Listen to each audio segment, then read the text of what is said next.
Hey, everybody, welcome to episode 36 of Films and Fermentation. It is season 2, episode 3, technically our 36th episode. And for this episode, we're talking about actors and actresses who have very distinctive, very recognizable voices. This episode is called, Hey, I Know That Voice. On this episode, we're going to be looking at, or rather listening to, and when I say listening to, I mean probably some bad impressions of actors whose voices are unmistakable in entertainment. We're looking at actors and actresses only. We are not looking at singers who have turned into actors or vice versa, just to try to keep the list a little more simple. So we're talking about voices that are so iconic that even if you had your eyes closed, you would recognize the face of the person who is speaking. So without further ado, I'm Leo. I'm Kevin. I'm Mike. And welcome to episode 36 of Films and Fermentation. I'm currently working on a theme song. Okay. I found a website that you can sing your lyrics into it, and it will try to match the music up to your lyrics.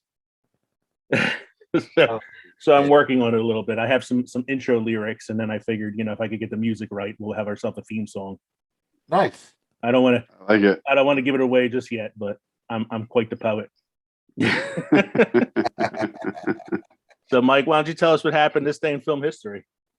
This day in film history, in 1957, Jailhouse Rock, starring Elvis Presley, premieres in Memphis, Tennessee. And I thought of Elvis as one of the voices I thought of immediately when I said, we were talking about voices that are very recognizable.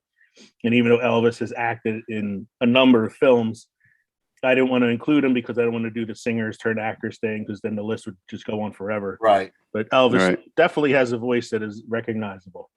Yes, he does. I can I include something in this day in film history, because it was this day. Oh, I think you history? might be about to talk about the same thing that Mike and I were just talking about in pre-show. Oh, well, does it have to do with Captain Kirk? Actually, yes, yes, it does. Okay. Today, as of today, William Shatner made it into space. So Mike said it to me, and I was like, "Holy shit! I totally forgot that was today." It was this day in film history. This day in film history, on Michael's birthday of all things. It is the oldest individual. It is our friend Mike's birthday, and one of his heroes, Captain Kirk, became the first actor to play an astronaut to actually go to space. He's 90 years old. When I did not think he was. He looks good for 90. Yeah. Jesus, he looks pretty damn good for a 90-year-old man. I heard that they're going to try to go through the series. So next they're going to ask Patrick Stewart, but he's holding out for Tesla for Elon Musk. He doesn't want to go up in a giant penis. And then what? And then they'll go after Avery Brooks, and then they'll go after Scott Bakula. Oh yeah, you missed Kate Mulgrew. Kate Mulgrew. You forgot Mr. Sulu. He made I know. I'm forgetting a bunch of people. So yeah, that's what they should do next. You just take the whole crew, like of all the remaining actors who are still alive, take the whole crew up to space. It's only got to be 4 of them now, right? Well, it'll be Walter Koenig. Mm-hmm. Barely. Michelle Nichols, William Shatner, and George Takei. Yeah. And then you could have that news moment when they break the barrier into space. They could turn the camera on George Takei, and you go, "Oh my, oh my." There's a voice we could have put on the list, George Takei. What is your fun drink fact for today? A fun drink fact is all 13 of the minerals needed for human health and life can be found in alcoholic beverages. So you need alcohol to survive. Yes. But they're saying to cut down on sodium now. Cut down doesn't mean you have to stop. So our last program, we did books to film. We talked about great adaptations, poor adaptations, and the like. And as I was driving home today, I actually thought of 2 books that I forgot to put on the list. One of them, I'm very embarrassed that I totally forgot this one. That's The Princess Bride. Probably one of my favorite films of all time, and a really good book. Not too different from the film. There's definitely some things that the film left out. Like Count Rugen has a wife in the book that's even more evil than him. But otherwise, it was a decent adaptation. And the other one is Stardust by Neil Gaiman, which is probably notable for the Robert De Niro cross-dressing character. You've never seen Stardust? I don't think I have. You ever seen it? I thought you might have saw that. It's a good book. It's a really good book and a pretty decent adaptation. And it's about like this young guy who lives in this small town in England, and there's a wall separating his town from this other town.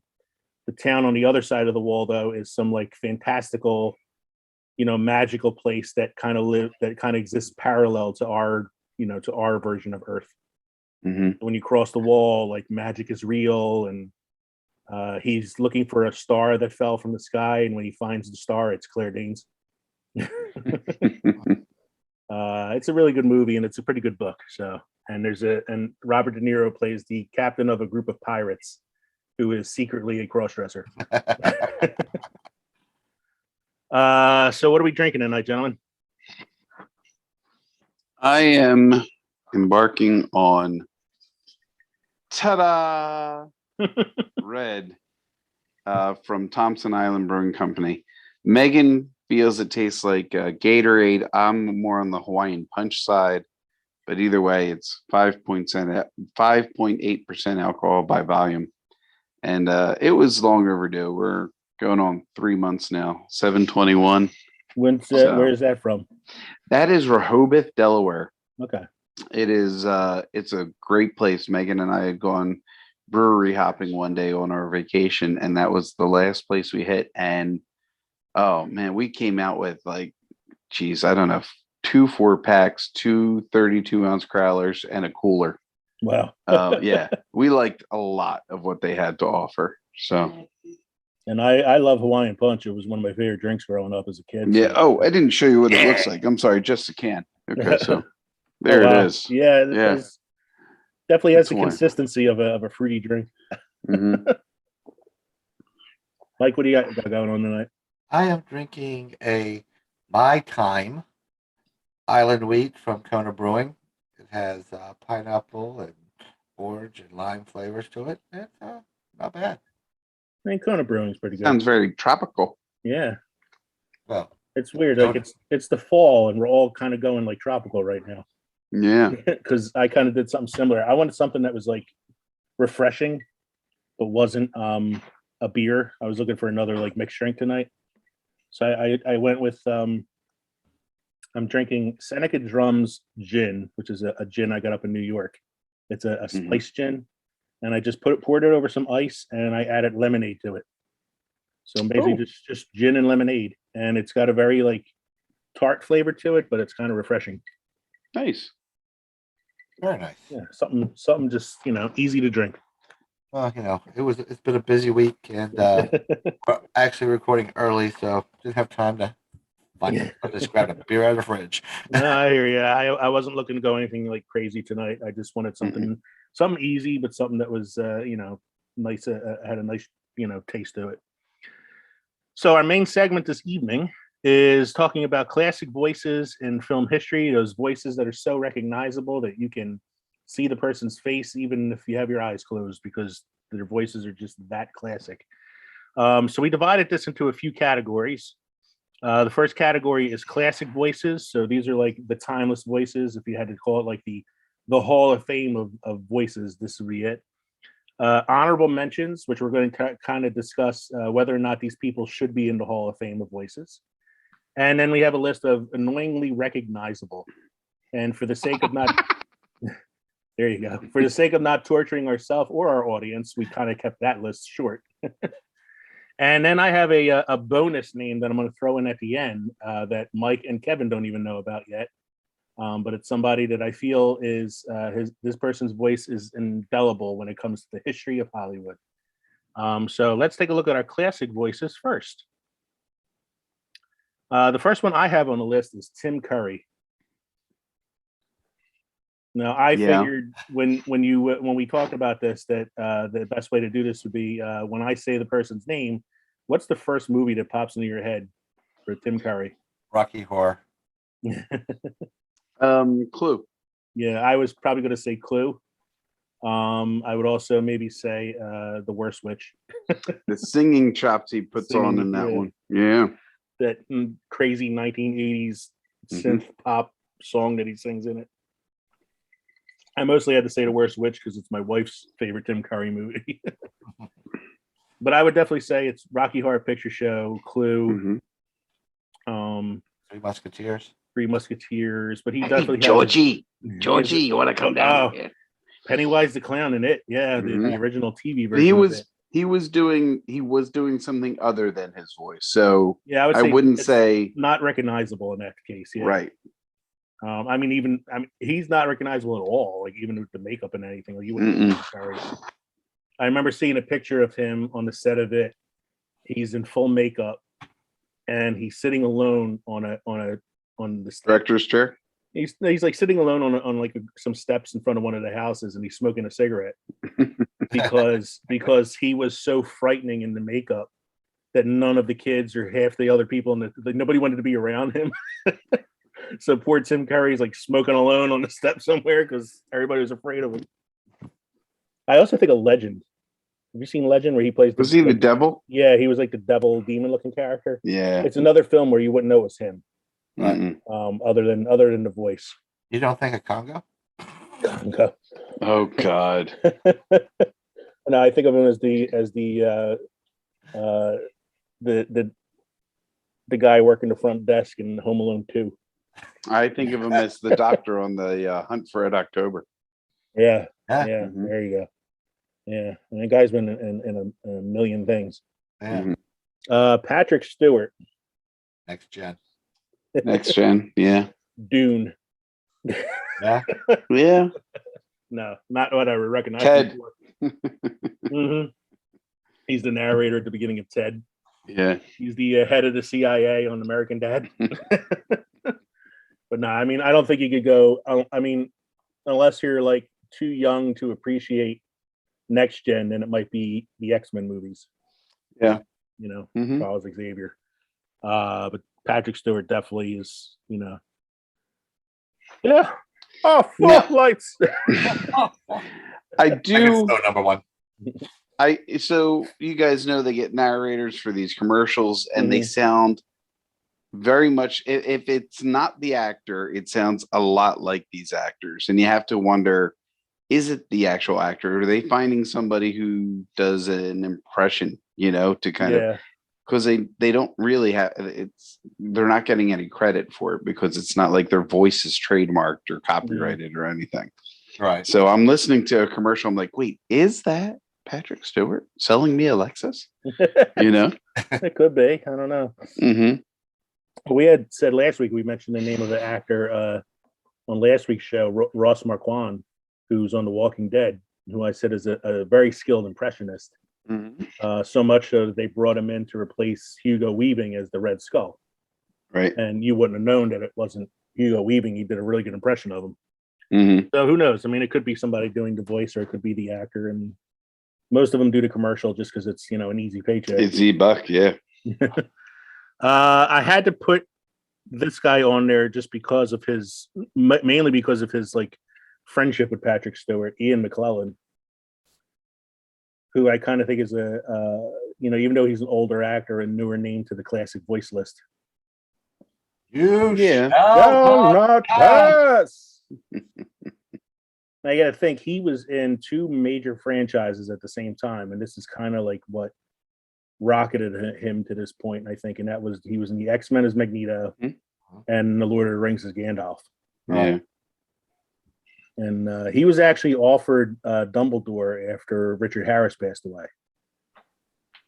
But he felt that it would have been too similar to his performance as Gandalf. Yeah. Yeah, I can see that. Yeah. You shall not pass. We should probably When you fools. aside from like the film that stands out in your head when you say the person's name, you should pick out the thing that you think of the first thing you think of when you hear that person's name. And I said with Ian McClellan, it's definitely You Shall Not Pass.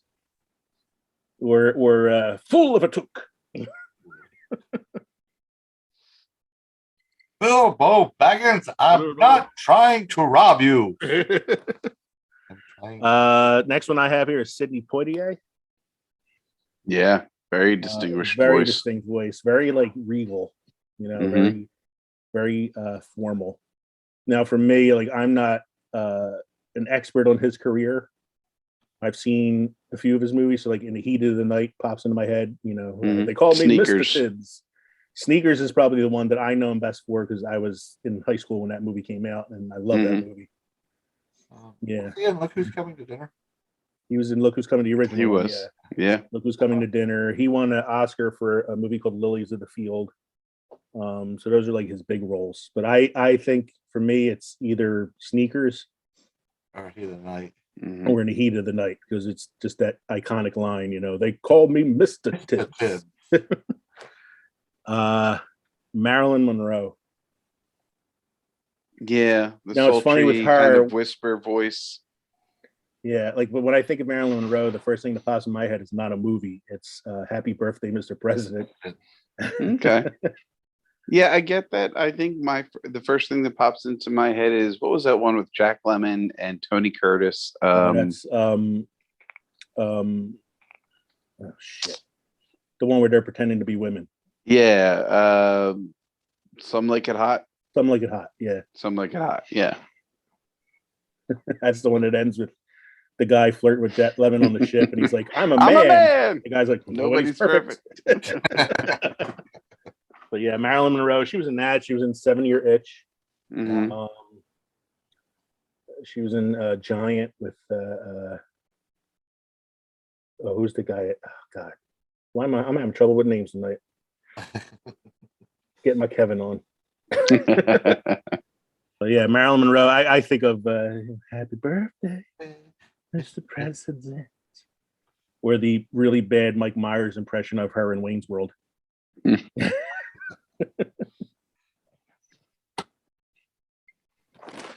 Next, I have Dame Judi Dench. As I many kinda things she's been in, the I first kinda- thing that pops in my mind is the James Bond movies. James Bond. Yeah, I mean for modern audiences, I Yeah. think of Shakespeare in Love. She plays Queen Elizabeth. I mean, she's been in a million friggin' movies. Yeah. Yeah. And I would say she's probably like a newer name on the list because I don't know, not like a newer name that she's new. God, she's old, but like No, but a new distinct to the voice that you would classic, yeah. identify. Yeah. And I love her in Shakespeare in Love. She's on the screen for 8 minutes and won the Academy Award for Best Supporting Actress. I mean, that's commanding presence. And she has a great line in that film where she's defending Gwyneth Paltrow who's pretending to be a man, and they're trying to arrest her, and she's like, "I know what it's like to be a woman in a man's profession." Like, that's a great badass line. Yeah, it is. Vincent Price. Oh, the man of horror and I have a moment 1950s, 1960s. for him. Yeah. I think of The original Three Musketeers. yeah, and I think of he was in a lot of Roger Corman, like Edgar Allan Poe adaptations. That was like most of his career. I think of The Fly. I think of Original Thriller. Fly, and I think of Thriller. I was going to say The that too. monologue from Narrator. Thriller. I think of Mhm. the Ghost of Scooby Doo. He was the voice in there. Voice this Ghost of Scooby Doo. 13 Ghosts of Scooby Doo or something like that. I remember, but I think like I love the original Fly, and he's got that great scene at the end where Help me! Help me! they're talking. He's talking to the detective, and they're like, "Well, if the Fly had, if he had the Fly's head, like what happened to the rest? Is there something?" And then they look down, and there's the little fly with the human head on it, and caught in the spider's web. Great scene. Katharine Hepburn. Well, I think of Bringing Up Baby. That's the first one that comes to my mind. where she's like a scatterbrain flutterbug, but she's, Mhm. yeah. I think of all the really bad impressions of her that people do. Yeah. Where they give her like that shaky voice. That shaky voice. I'm Catherine Hepburn. I'm Catherine Hepburn. But I mean, like I feel like you're doing a disservice to a person whose career has spanned like decades and has done Her life. movies. Her life has been an adventure. She's won 4 Academy Awards, I want to say, Mm-hmm. for Best Actress. I mean, that's nobody has surpassed that. No, not even Meryl Streep. Meryl Streep only has, I think, 2. Oh my! Oh wait, is it Meryl Streep I'm thinking of, or is it? Probably Meryl No, Streep because she has the probably Meryl Streep, most yeah. nominations. I got you. The movie Catherine I think Hepburn. of with Catherine Hepburn, Go ahead. The Lion in Winter. Lion in Winter. That's the one I think of. I love The Lion in Winter. It's a great movie. She won Best Actress for On Golden Pond, The Lion in Winter. Guess Who's Coming to Dinner? Which we already Sidney mentioned. Poitier, yeah. Was she also in what's it called, African Queen? Yes. Yes. Was she? Yes. Rooster With Cogburn. With Humphrey Bogart. Humphrey Bogart. Yeah.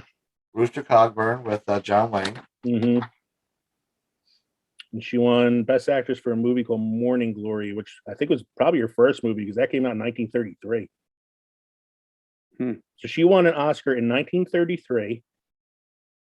She won another one in 1967, and then again in 1968, and then won her last one in 1981. Wow. So she won her first Oscar in the 30s, didn't win her next one until 30 years later, and then won 2 straight, and then won another one 20 years later. Like that's a hell of a career. Yeah. Yeah, but when I think of Catherine Hepburn, I think of A Lion in Winter. That's a great friggin' movie. And it's got a very young Patrick Stewart in that film. Yes. It's Patrick Stewart, Timothy Dalton. Isn't it Peter O'Toole who plays King Richard? I want to say yes. I want to say it was Peter O'Toole. I think it is. It is. Yeah, Peter O'Toole plays King or Henry II rather. She's Eleanor of Aquitaine. Yeah. Anthony Hopkins is in it. He plays Richard. Prince Richard. Timothy Dalton. Philip II. And oh no, it wasn't Patrick Stewart. It was Anthony Hopkins I was thinking of. Very young Anthony Hopkins for some reason looks like a very young Patrick Stewart. It's got a great line in that movie. It's Nigel Terry who plays Prince John. He's like the put upon of the princes. He's the last in line. He's favored by the father, but nobody gives him any like credit for anything because he's kind of a doofus. And he has this great line where he's like, "Everybody passes by me. If I were to burst into flames in the middle of the street, you wouldn't even think to piss on me to put them out."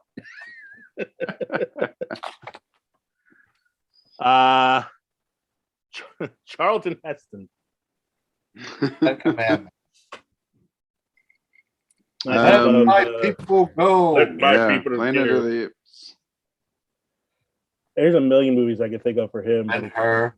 Because he's another one of those guys. I think he's like a movie star, not an actor. Mm-hmm. Because he's pretty much Charlton Heston in every movie he's in. So you got 10 Commandments, right? Let my people go. And then you got Soylent Green, which I've talked about before, where Soylent Green is people. Yep. You got Planet of the Apes, Ben-Hur. I mean, Spartacus. No, not Spartacus. It wasn't Spartacus. That was Tony Curtis. One of his last movies, he was in Any Given Sunday, the football movie by Oliver Stone. He plays the commissioner of the league, and he's got a great line in it where he's talking to Cameron Diaz's character, who's like real manipulative and conniving and everything. And as he's walking away from his conversation with her, he turns to his assistant and goes, "I really believe that woman would eat her young."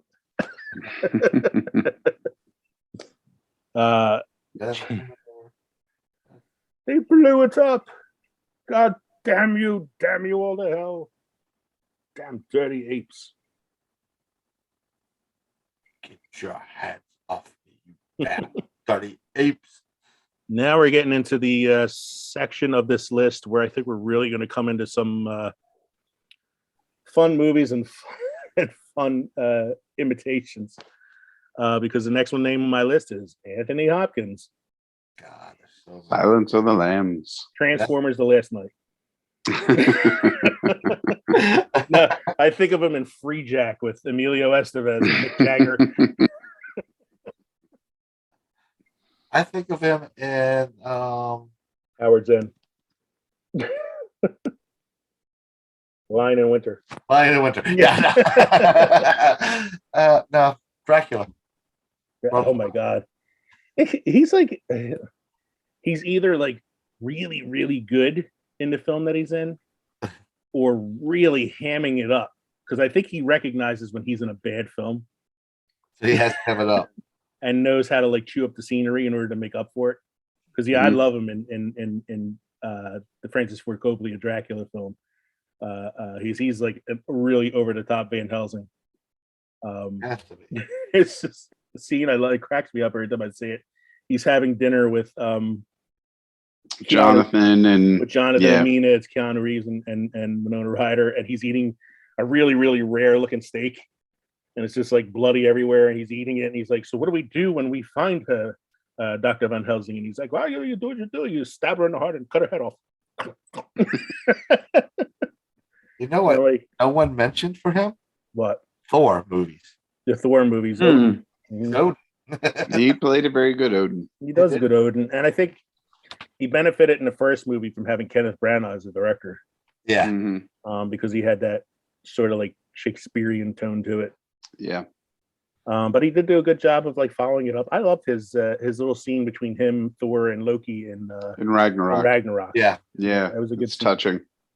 But yeah, Anthony Hopkins is classic. And then of course I think Silence of the Lambs is probably it's probably and the aside, Elephant Man. And the Elephant Man is a great one too. People forget that was him. I mean, yeah, I think that was the Academy Award, right? He didn't win for it. I know John Hurt won for Best Actor because he was the one playing John Merrick. Yeah. Anthony Hopkins, I think, got a supporting actor nomination but didn't win. His two Oscars were for Silence of the Lambs and the one that he was in recently. Trolls. Trolls. It was what's the movie where he plays the father with dementia? Yeah, the father. That's what it comes up on the list. He was nominated a shitload of times.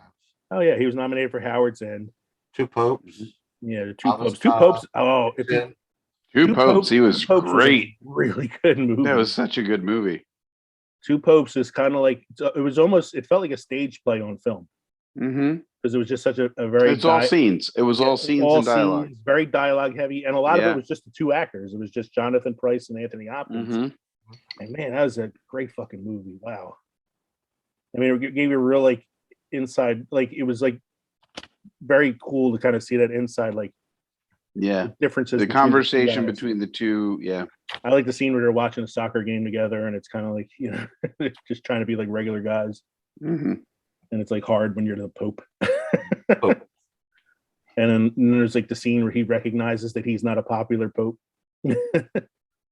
That's a great movie. That's a good pull, man. That's a good one. He was nominated for Best Supporting Actor in that movie. Yeah. Jonathan Pryce was nominated for Best Actor because he plays Pope Francis in that. But I think Silence of the Lambs is always going to be the one that probably Hannibal pops Lecter. out. Yeah, Hannibal Lecter is like, I mean, and he went on to play that role in 2 other movies, so it's not like I played Hannibal Lecter in a haunted house when I was in high school. My CYO did a haunted house thing to raise money, and one of the rooms we set up to look like the cage that he's in the museum in Silence of the Lambs, and I volunteered to play Hannibal Lecter. Nice. I had my hair all slicked back like he had. I had the white, full white outfit on with the numbers on the chest, and then I would do is I would lay on the floor, and we had like the fake bodies of the cops that he kills in that scene, and I would lay on the floor with the guy's face over mine. Nice. And then when the people walked in the room, I'd pull the face off. It was awesome, man. That was so much fun. Yeah. Census taker tried to test me. I ate his liver with a side of fava beans and a nice Chianti.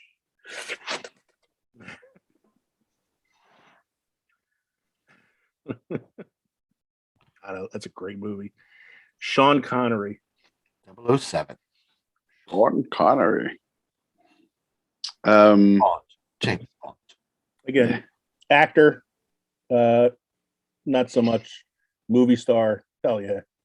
Yeah. Didn't he play Robin Hood? Yes. Yes. Did he play right. Robin Hood? I know he was King Richard in the Kevin Costner Robin Hood. Right. Did he play I thought Robin he was Hood Robin himself? Hood. He might have been early in his career, maybe. I think he was in, it might have been called like Robin and Marion or something like that. Yeah. I think, yeah. He was also King Arthur in In First Night. First Night. Yeah. Yeah. Boy, we went right to the well on his movies, didn't we? Robin Marion. He was also Robin and Mary. He was also the dragon in Dragonheart. Yeah. And when we first started talking about this, we were talking about like actors who you can recognize even when you don't see their face. And like when you hear that dragon talking Dragonheart, it's unmistakable. Yeah. That's Sean Connery. Hey. Like he gives him the name Draco. Look at the stars. Can't talk For all the about dragons from before. Sean Connery without talking about the Highlander. The Rock. Oh, the Highlander. The Highlander. The Spanish peacock that he was. In a later episode, I think Mike should. I'm not sure if Mike's aware of the 007 is the convict in The Rock that they get to assist him. Yeah, it's like a fan theory that fan theory that kind of I've seen. A lot of it matches up. So I'd like to explore that a little more in a episode down the road. Well, we could do an episode on fan theories. Yeah, that'd be good. So yeah, there's Welcome to The Rock. There's Untouchables. October. Untouchables. He pulls out the knife, you pull out a gun. He sends one of yours to the hospital, you send one of his to the morgue. That's the Chicago way. What are you prepared to do? My favorite line in Highlander is when he's talking to Christopher Lambert, is a Belgium actor playing a man from Scotland. Yeah. And he's a Scottish actor playing a man from Spain. And they're sitting on a boat, and he says to Christopher Lambert, "Tell me about this land of Scotland."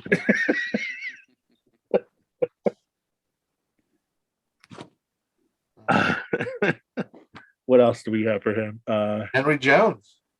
Yeah, Henry Jones in the Last Crusade. He was Hedwig and Hedwig and the Angry Inch. No, he wasn't. No, I'm kidding.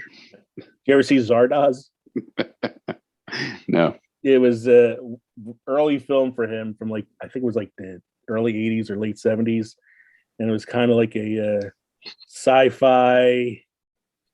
I don't know how to describe it. I'll just have to show you a picture of it. And then you can.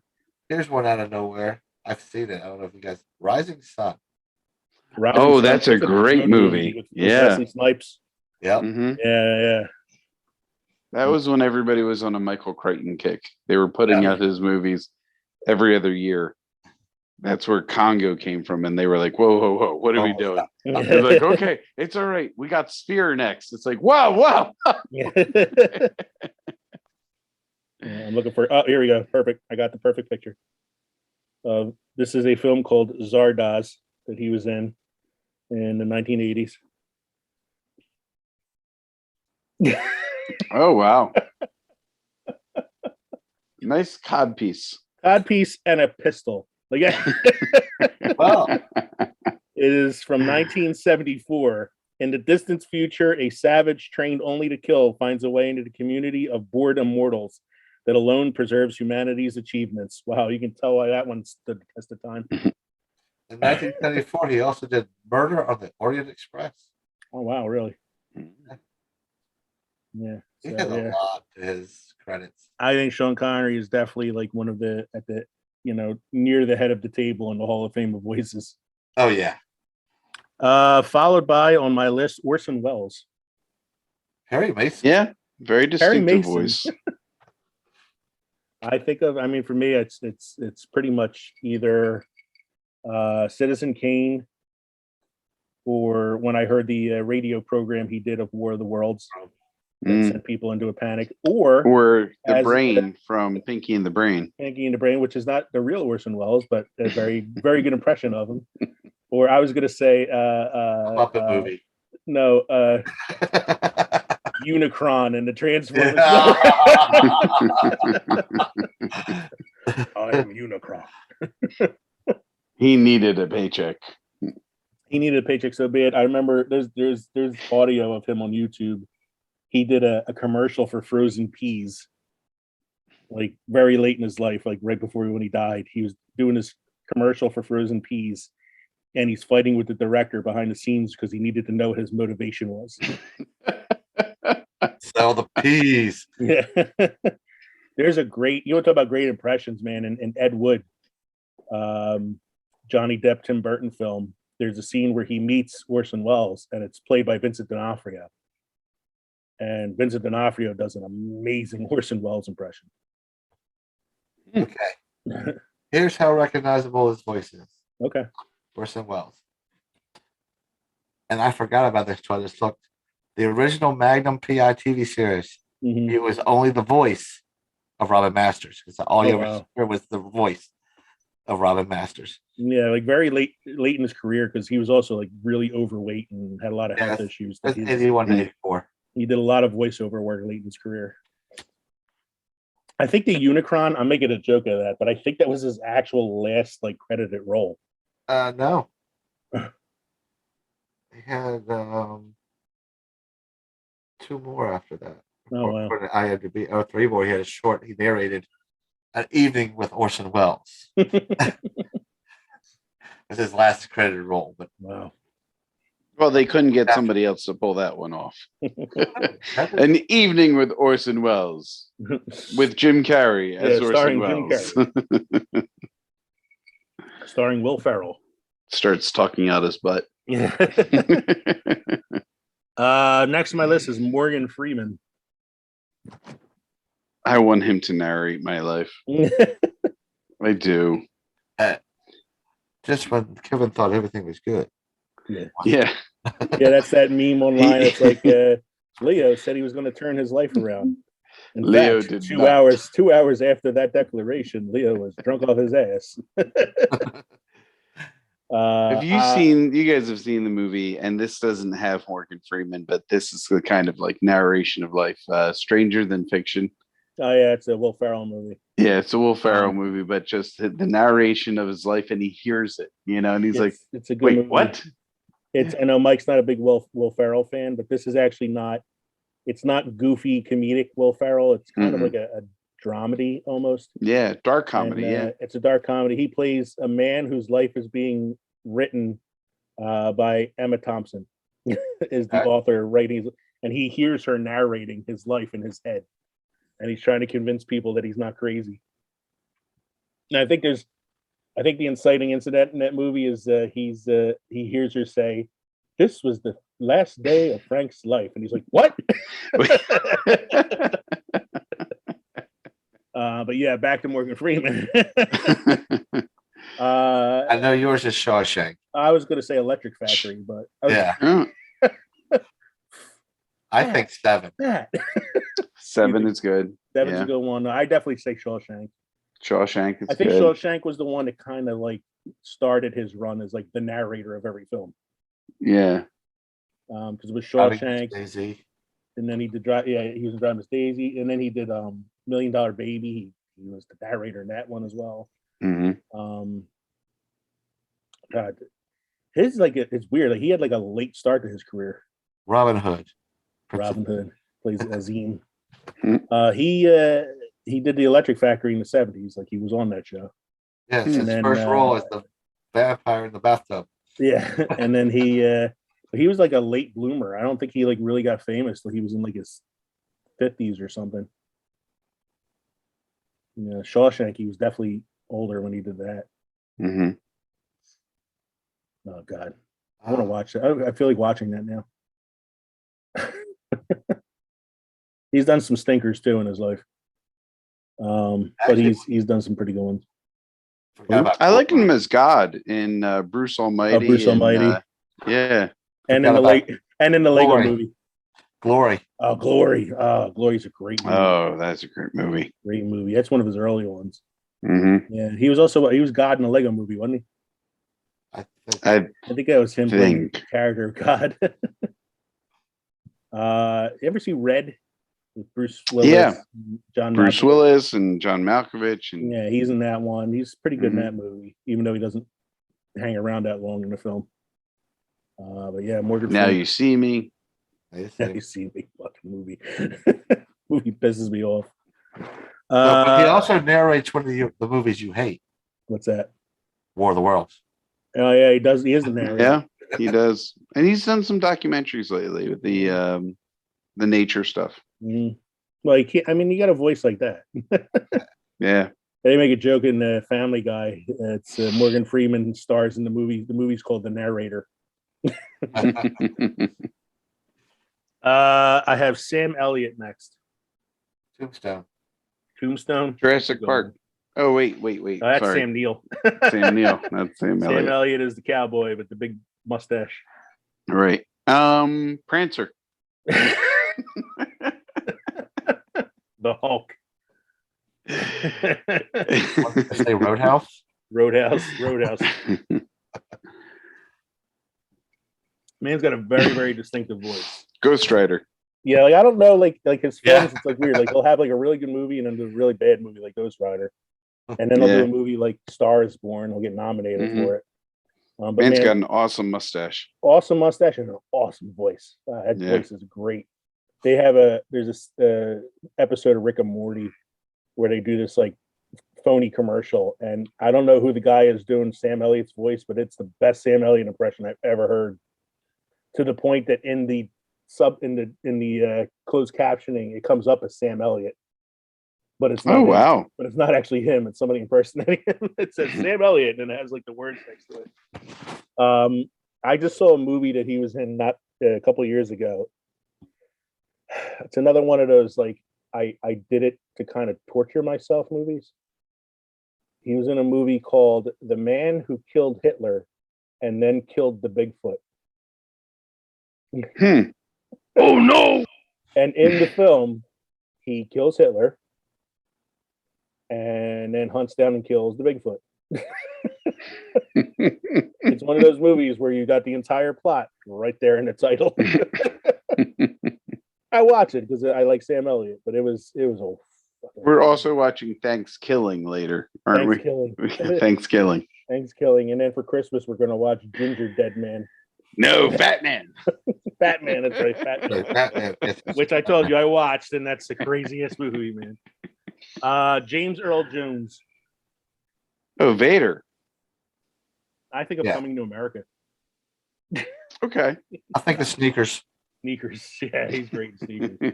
Actually, Bill of James. no, Field of Dreams. Yeah, Field of Dreams. Field of Dreams. Yeah.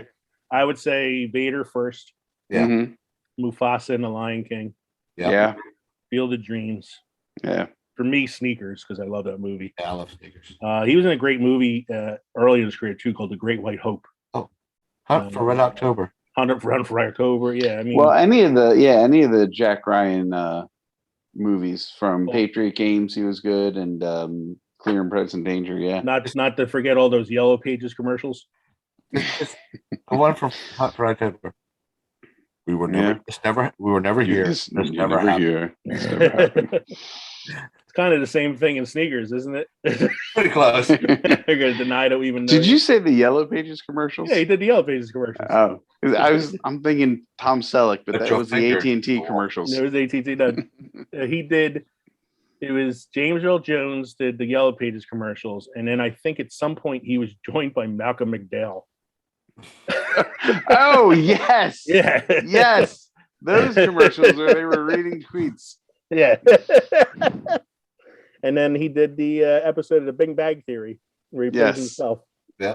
And Sheldon is like so excited to meet him, only to realize that he's not the person he thought he was, and he can't get away from him. Totes my goats. I think they like toilet paper Carrie Fisher's house or something. And then the guy we just talked about in this day in film history, William Shatner, Captain Kirk. Captain Kirk, T.J. Hooker, Mm. the There's a man, man on the wing.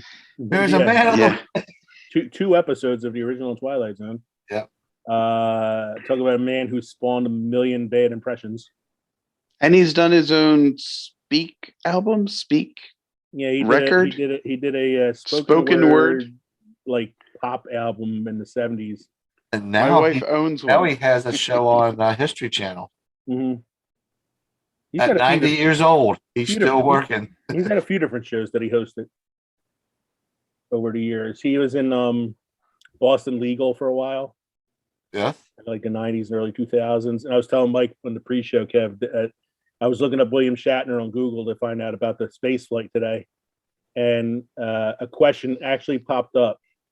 He was doing those Priceline commercials for a while where Kaylee Cuoco was playing his daughter. Mhm. And a question actually popped up on Google. Is Kaylee Cuoco really William Shatner's daughter? Oh God. There is no hope. For humanity. No, there is none. And while we're talking about the Shat, we might as well talk about Leonard Nimoy as well. In search of Mr. Spock. Mr. Spock, The Ballad of Bilbo Baggins. the Ballad of Bilbo. Bilbo. I should make that the theme for this episode. Ballad of Bilbo Baggins. Until I finish writing my song. He was also in Transformers. Mhm. Yes, he was also He was in the voice of Galvatron. uh, He was on the TV show Fringe, and Mission Impossible, the Mhm. original. the original Mission Impossible, and I think he started his career doing like a lot of like Western films, Western like TV shows and stuff. And it wasn't until Star Trek that he really he took off. Right. A lot of battles between him and Shatner on the set because Shatner was always trying to steal the best lines for himself. And they made up afterwards. And then a great documentary that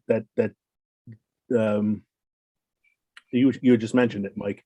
Oh, The Spock documentary. yeah. The Search for Mr. Spock. Yeah.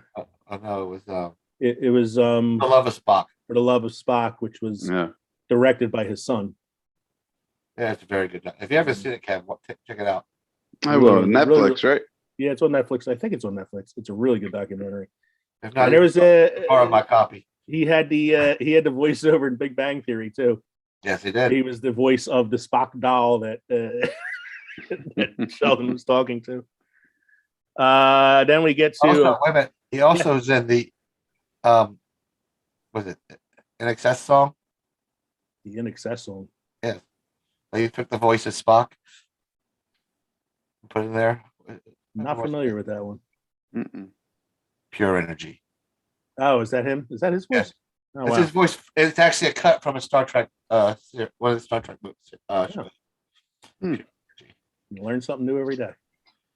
Then we get to like the creme de la creme here, Christopher Walken. Oh. That Peter Pan Captain show Hook. he did on TV. Captain Hook. Captain Hook, yeah. Don't rush me. Russian. Peter Pan has a mother. Wow. You to a kill. View to a kill. I think, personally, for me, the thing that always pops in my head first is his monologue from Pulp Fiction. Actually, Like, what Put popped this in watch me up my ass. is Prophecy. Prophecy. That's the one. Mm. Plays Popped in my head. Gabriel. Yep. Learn your math, kids. The secret of the universe. Universe. Sleepy Hollow. Sleepy Hollow. No speaking part at all. That film. It's still freaking creepy as hell. That was weird, man. Yeah. It's a weird ass movie. He does some weird ass movies. He always does weird ass movies. Dude has done so many movies in his career. He hasn't seen half the movies that he's done. He was in Catch Me If You Can too, wasn't he? He was the He father. played. He He was. played Abigail's father. Yeah. Mm-hmm. He won the Oscar for Best Supporting Actor for The Deer Hunter, Mm-hmm. which is it's a really slow movie, but the scenes that he's in are so like haunting because a lot of it has to do with him being forced to play Russian roulette Yeah. and POW camp and all that. It's a haunting performance. He's in Wedding the Crashers. Dead Zone, Mm-hmm. Batman. Wedding Crashers. Batman. Batman. Max Shrek. Max Shrek. He was in the remake of Hairspray. Yeah. So your father He was kept this also in watch it. up his ass for 4 years. He died of dysentery. Give it a watch. He was I also in kept some kind of a music Couple of video. where metal- He did was all in that Fat damn- Boy Slim. He was in Fat Boy Slim video. He's the dancer. Yeah. Yeah. Yeah. He started his career as a dancer. Yes.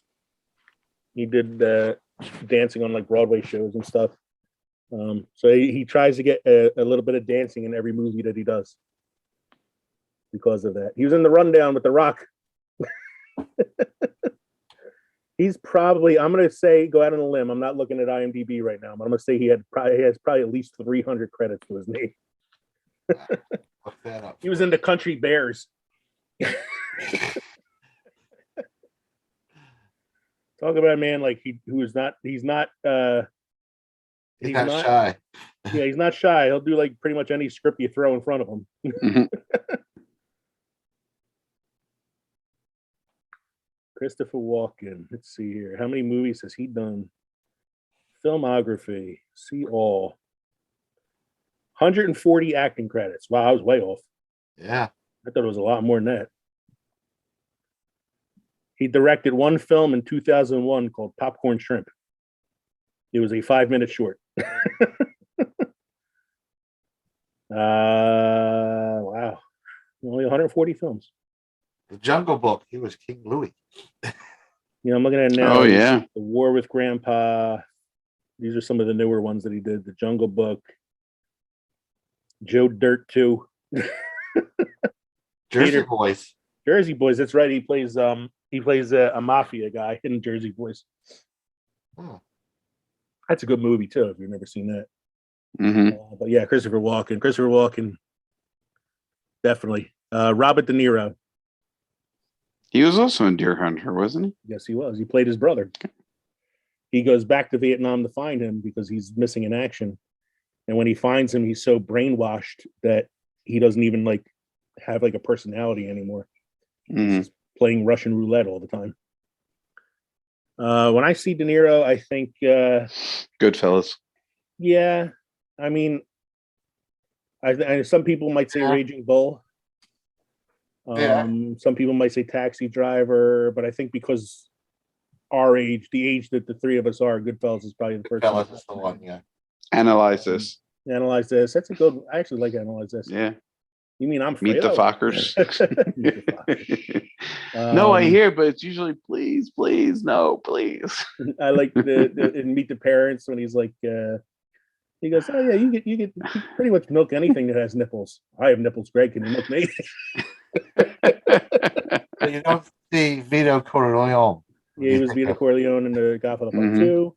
Yeah. Great role. The 70s, man, he had some great movies in the 70s. 79, 80s. Midnight Run. Midnight Sorry. Run. God, I love Midnight Run. I might have to watch that after I watch Shawshank. I love that movie. I have a name I threw on here because I felt like, you know, I watched Clue again because, you know, it's not like I haven't seen that movie a million friggin' times. But I was thinking of Tim Curry, and then I forgot, you know, about this person who was in the movie with him, Madeline Kahn. Mm-hmm. I think she is a Hall of Fame voice. Yeah. Flame, I think of flame, on the side of my face. I think of her as the Empress Nympho in History of the World. I think of her in No. Blazing Saddles. Blazing Saddles. I'm tired. Tired of So playing tired. the game. Let's face it, Young I'm pooped. Frankenstein. Young Frankenstein. She's great. Young Frankenstein. Taffeta, darling. No, dear, it's Taffeta. Oh, you men are all the same. 7 or 8 quick ones, and then you're The boy.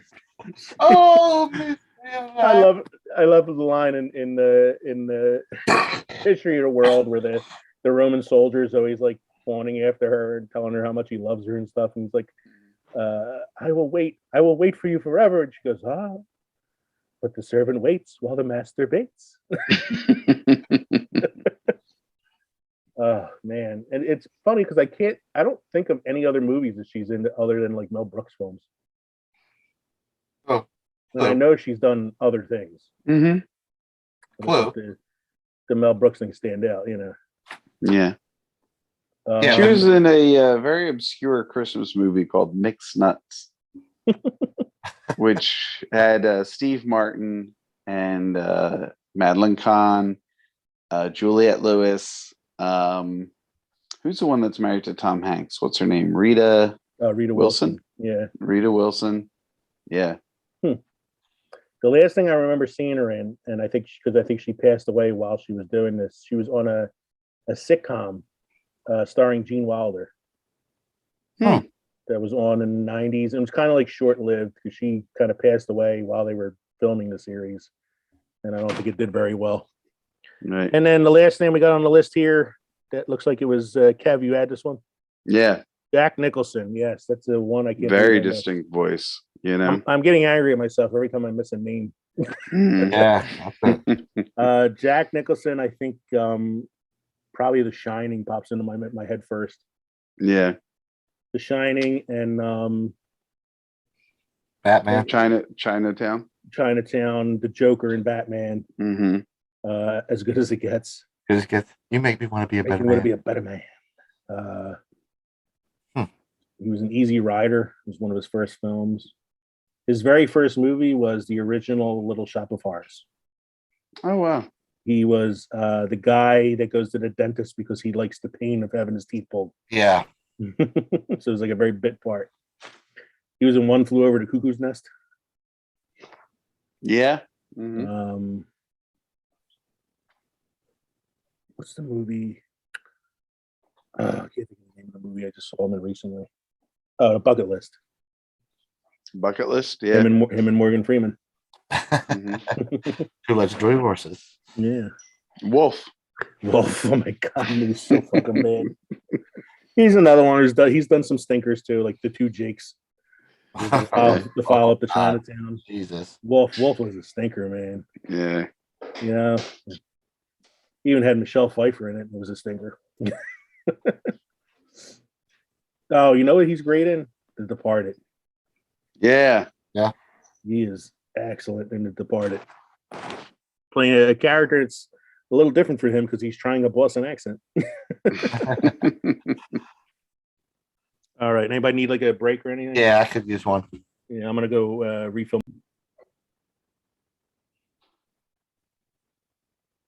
Now we're back. I hope we didn't lose that first half of the recording. Oh no.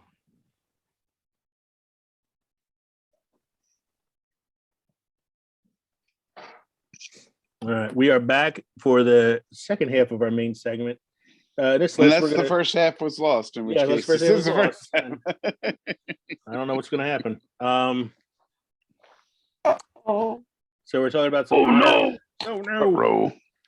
Talking about some honorable mentions, and what we're going to do is take a look at these names and decide whether or not they should be promoted to the Hall of Fame of Voices. So I'm going to start with a pretty, recognizable one. I would believe at number one, Arnold Schwarzenegger. Arnold. Ostamas. Yeah, I think the movie that would probably pop into most people's minds is Terminator, Probably. Mhm. but I am quite partial to Total Recall. Well, it's like, which one had the best lines? Terminator has one notable quote, but for the most part, he doesn't say much as the Terminator. He also says "Hasta la vista." baby." Well, that's the Hasta la second one. visa, baby. And I'll I'm be looking back. Looking for Sarah Connor, Give us Saracana. Predator. Mm. Yeah, get to Conan. the Jingle all the chopper. way. Get to the chopper. Conan. Conan. Conan. I don't say much in that either. A lot of grunting and swordplay. Jingle all the way. Jingle all the way. It's not a tumor. It's not the Duma. Kindergarten Cop, yeah. What's the twins with the? Now, would you elevate him? Do you think to the Hall of Fame of voices?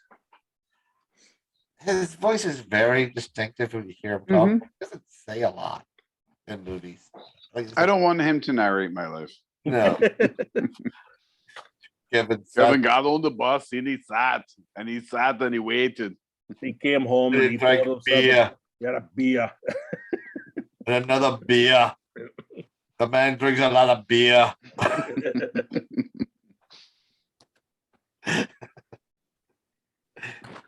Sly Stallone then. Yo, Adrian. Oh, Adrian. I think, Rocky probably first thing, and Rambo. Rambo, again, is another movie where he doesn't talk much. Stay true, first blood. At least in Rocky, he talks a little bit. Stop or my mom will shoot. Stop or my mom will shoot. I heard a story, I don't know if it's true or not, but I heard a story that the only reason he did Stop or my mom will shoot is because Schwarzenegger said that he was doing it. And so Sly Stallone jumped ahead of him to take the role.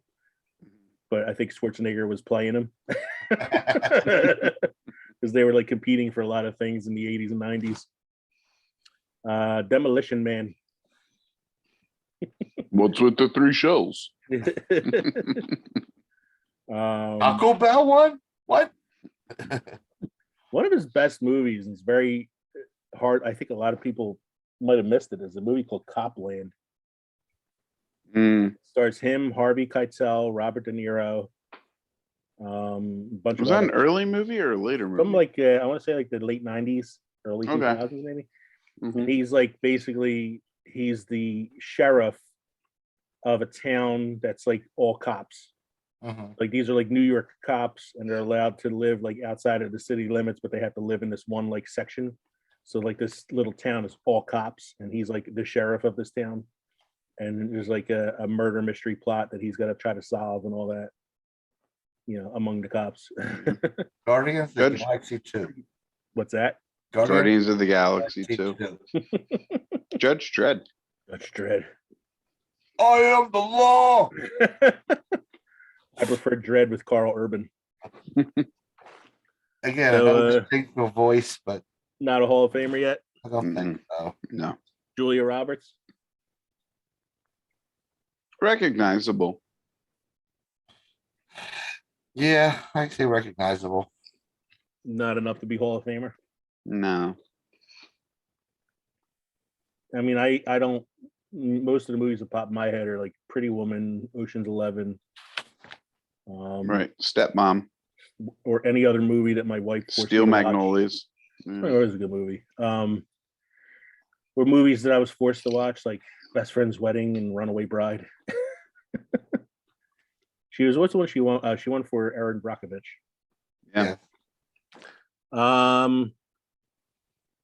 Keith David. You might not know his name, but you know his voice. He was in They Live with Roddy Piper. He was the guy that he like fights in the alley to get him to wear sunglasses. Yeah. It was Best fight scene ever. He was in The Thing. Disney. He voiced Dr. Fash. I can never say his name. Oh, the guy And the Princess and the Frog. Yeah. Yeah. He does a lot of voiceover work. He does he's a regular on the Rick and Morty cartoon series. He plays the president of the United States. But he's got it's a guy he's like very recognizable voice, but you might not know who he is. So I would say he's probably not a Hall of Famer just because of that reason. Right. But it's definitely like a voice that you'll hear it and you go like, oh, I know that voice, Kurt Russell. Wait. Going back to the last guy, was he also in something about Mary? Yeah, he was the dad. He was Mary's stepdad. Yeah. Right. How'd you get the Franks above? How'd you get the beans above the Frank? Yeah. Kurt Russell. Speaking of The Thing. Yeah, I would say he's very recognizable. I think he's very recognizable. Probably more recognizable than you might think. Yeah, I'd agree with that. Even when he plays like a different type of character, you still know it's him. Because like you get to talk about like he's in The Thing, which is a very serious character, very tense thriller. But then he did something like Overboard. Big Trouble in Little China, where it's a much more lighthearted character. Right. Escape from New York. Escape from New York, Escape from LA. Oh, God. He was in or not too recent, but he was in The Hateful Eight, which is a Quentin Tarantino movie. And it's definitely like it's him. But there's a scene where one of the characters is playing the guitar, and he gets aggravated with the person, and he ad libs a moment where he picks the guitar up and smashes it to pieces. only to find out afterwards that it was a priceless, irreplaceable guitar that was lent to Quentin Tarantino for the scene. Oh wow. And he decided to ad lib, and nobody told him beforehand, don't smash the guitar. Boy. He's also played Santa Claus as of recent. Recently, Yeah. yeah, I think 2 Yeah. movies on Netflix. I think there was a sequel. Mm. I've always liked Kurt Russell. I don't think I've ever really been No, I think he's a disappointed decent by actor. anything. Yeah. Overboard. Overboard. I like Sky High. Sky High. Sky High, yeah. He's been around forever too. I mean, Mhm. even He as was a kid, a child actor. for Disney. Yeah. Yeah, For he Disney. was the Fox and the Hound. He was one of the voices in Fox and the Hound. Even before that, Mm-hmm. he did the computer had tennis shoes. Mm. Good actor. Live action. Now, would we Hall of Fame him? No. No.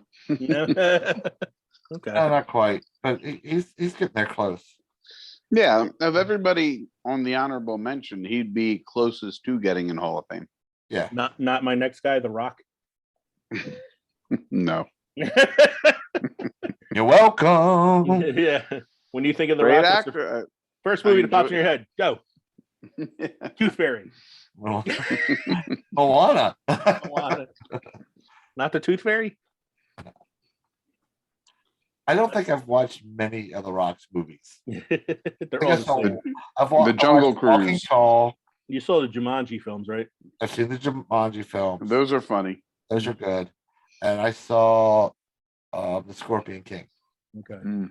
I'm not gonna lie. The only reason I watched the Jumanji films was Karen Gillan. Mhm. Amen, brother. Amen. Next on my list, I have is Emma Stone.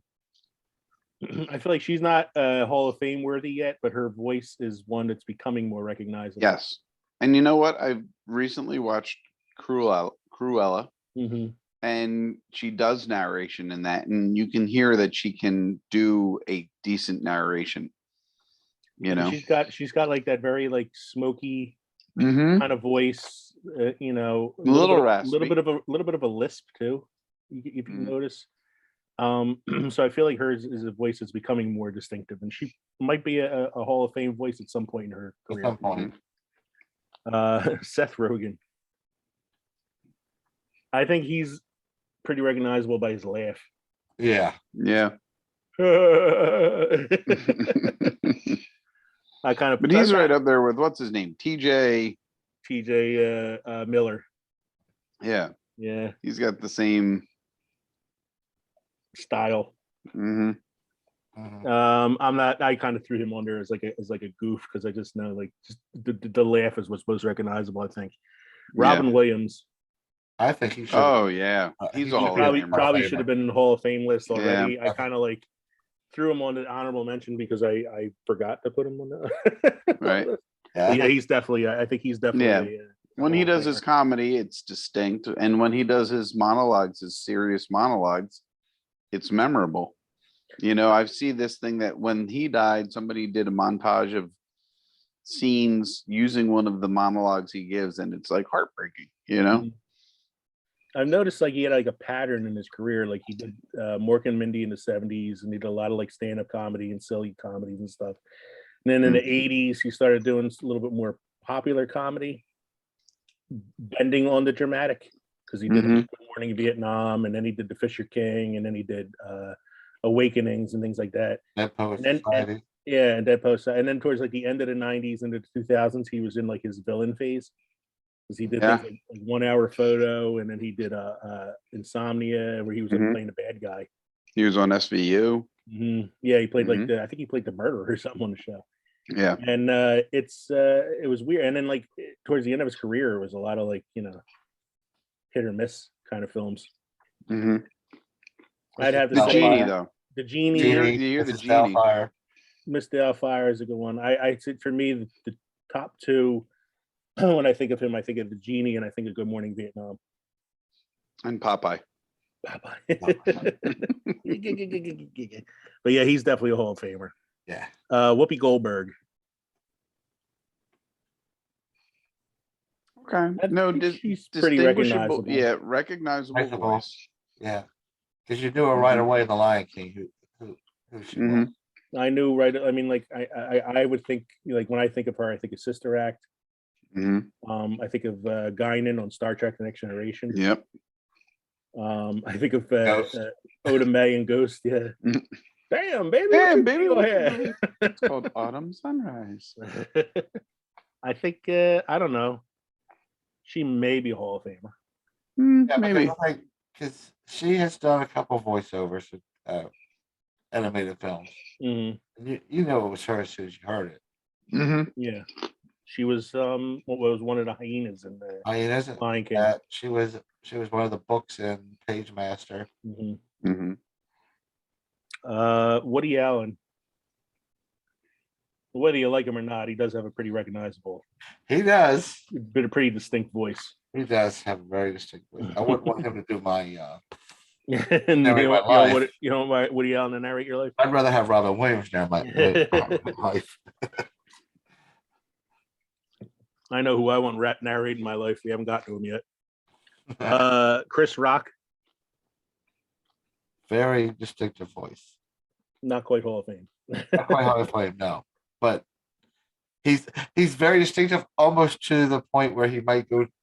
He could go down to the annoying list. I was like teetering on that, but I felt that there were a couple other black comedians who deserved the annoying list more than him.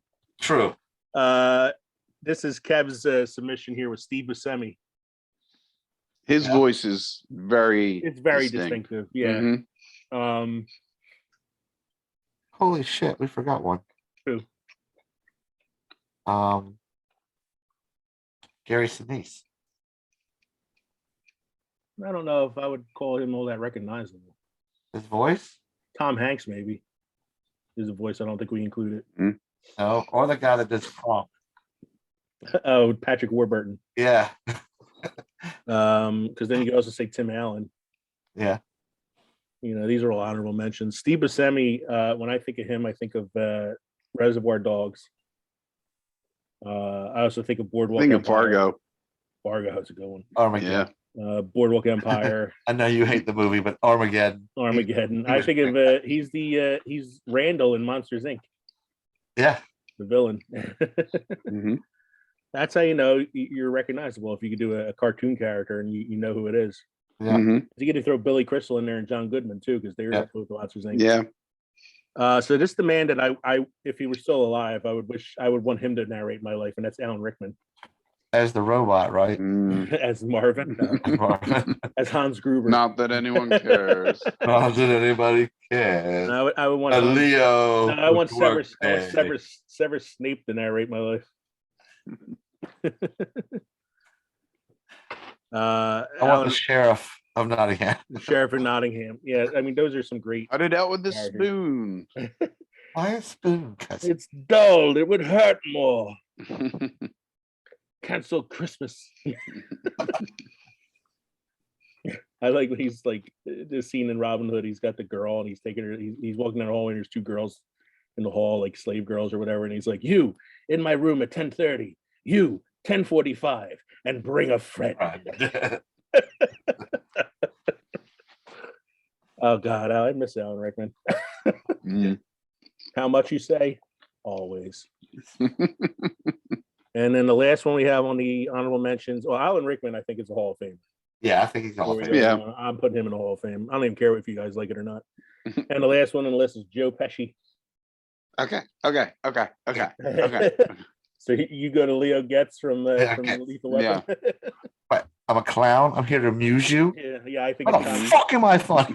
Tommy DeVito from Goodfellas. Yeah. Or Marv from Home Alone. You talk about funny fan theories. There's a fan theory that Kevin from Home Alone grows up to be the Jigsaw killer in Saw. Because of all the elaborate traps. Yeah. Joe Pesci's probably a Hall of Famer, I would think. I would think so. His voice, as soon as you hear it, you know it's him. Yeah. The greatest Oscar speech ever. Won for Best Supporting Actor in 1991 for Goodfellas. Walked up to the podium, picked up his Oscar, looked at the audience, and went, thank you, and walked off the stage. It took longer to introduce him. All right. And then we get to our list of annoyingly recognizable. Gilbert Godfrey. Very Iago. recognizable, though. Iago, yeah. Iago. Yeah. He just Quack. quack. He had a stand-up special one time. It was all dirty jokes.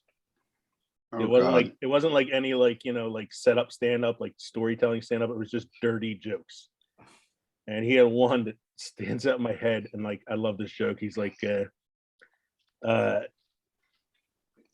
you just make up some little kid's name, like little Timmy was telling his mom, mommy, I looked out in the field, and he goes, there's a brown cow, a white cow, and a black cow.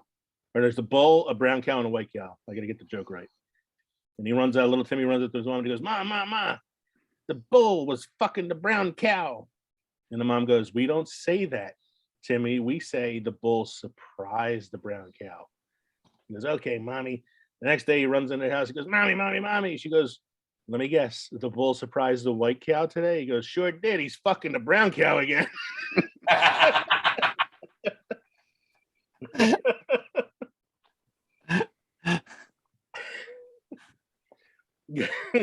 Guy gets drunk at the bar and throws up all over himself.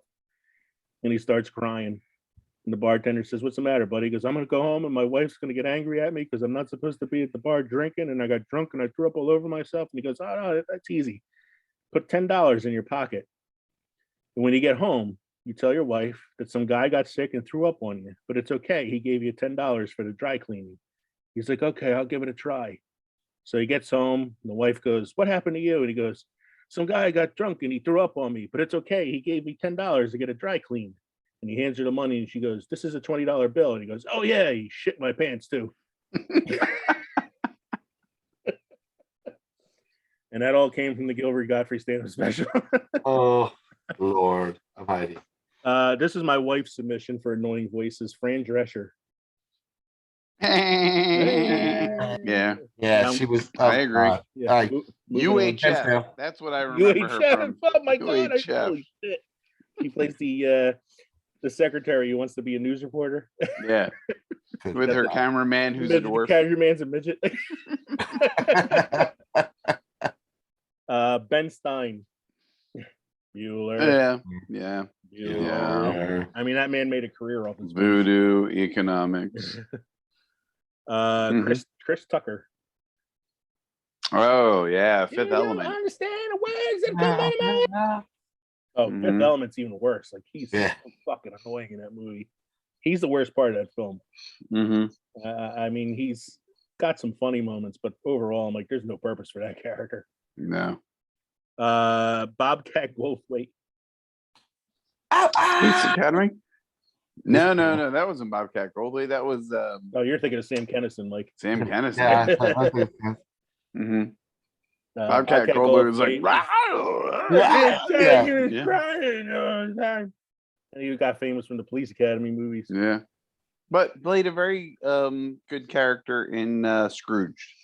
A very muted character. I just thought of another name that probably should have been on either the Hall of Fame or the honorable mention list. Rodney Dangerfield. Yeah. I love Rodney Dangerfield. What are you studying? Poetry? Oh, maybe you can help me straighten out my Longfellow. And then the last name we got on the list, we got Kevin Hart. Okay. I think he's kind of annoying. Yeah. His yelling thing, and he acknowledges it's his yelling thing that has his notoriety. I think the only time I wasn't annoyed by the yelling thing was when he did the voice of the White Bunny in Secret Life of Pets. I just found it funny that this little fuzzy bunny had Kevin Hart's voice. But otherwise, yeah, I'm not usually a fond of too much of his stuff. And then the last one on the list is Kevin's submission, Jennifer Tilly. Yeah. Jennifer Tilly. Hi there. Yeah. Like she's like, yeah, she's the voice of Joe's wife on Family Guy. Speaking of recognizable voices, that's Joe is played by Patrick Warburton, Mhm. and his wife is played by Jennifer Tilly. She was a Bride of Chucky, I want to say. Bride of Chucky. She was in what's the movie with Gina Gershon where they play lesbians? It's like a crime. Wild Things? No. That was that was Nev Campbell and mm, what's her face? She's known for Bound and both Bound. were Broadway. Bound's the movie I was thinking of. Mhm. Bound's like a crime caper, like money heist movie with her and Gina Gershon, and they end up like falling in love with each other. And I remember they made a big deal out of it because it was like one of the first films to show like an open like lesbian couple as like the main characters. But otherwise, yeah, she's pretty annoying. All right, so that takes us to the bonus round. I got one name for the bonus round. I've been holding back on this. So this guy's not necessarily an actor. He is a voice actor. But his voice, I feel, has left an indelible mark on Hollywood, and it would be an injustice not to include him on a list of recognizable voices. George Burns. No, George Burns. Yeah, there you George go. Carlin. George Carlin. But this is this man's name is Don LaFontaine. In a world, in the year 2017, In a time of tradition, in a city where anything can happen, in a war that isn't his, every day in New York City, on the Miami Police Force, in the Deep South, from the sewers of Gotham, from the rooftops of Gotham, above Gotham, within this skyscraper high above the city, in a town driven by competition, in a world that's powered by violence. It's Christmas Eve in L.A. On New Year's Eve of the last decade of the 20th century, detectives Mike Lowry and Marcus Burnett, Special Agent John Kruger, Harry Tasker, and New York cop John McClane. They're not just partners. They were three cops who had nothing in common. They are America's first line of defense. But no matter how much you love them, all that stands between a city and a disaster is a man, a reluctant soldier, an ex-con, the perfect enemy. They found him near a plane crash. what if you couldn't remember? The most deadly submarine ever built. Secrets have a way of coming back to haunt you. When ghosts start arriving by the boatload, it was the perfect crime. They thought they had it all figured out. But there was one thing they didn't plan on. Now, they're about to collide. One bullet at a time. They can't change course, but he doesn't have a choice. His loyalty is to a child, fighting for everything he holds dear. He's going to have to save her. The only thing more dangerous than what he knows is the end of a man's journey. He's back. For good, for justice, for freedom, for family, for keeps. The passion is real. They don't follow the rules. They make them. This summer, this fall, this Thanksgiving, but this Christmas, this holiday season, Academy Award winner Kevin Spacey, Antonio Banderas, Tom Hanks, Kim Basinger, Mel Gibson, Brad Pitt, Bruce Willis, Sean Connery, Robin Williams, Denzel Washington, Joe Pesci, Samuel L. Jackson, Ed Harris, Ed Harris, Ed Harris, Ed Harris, Ed Harris, And Ed Harris, the long Hunt for Legends of the English Terminator Cousin, Part 3. Cruise Control. I'd like a can of peas, please.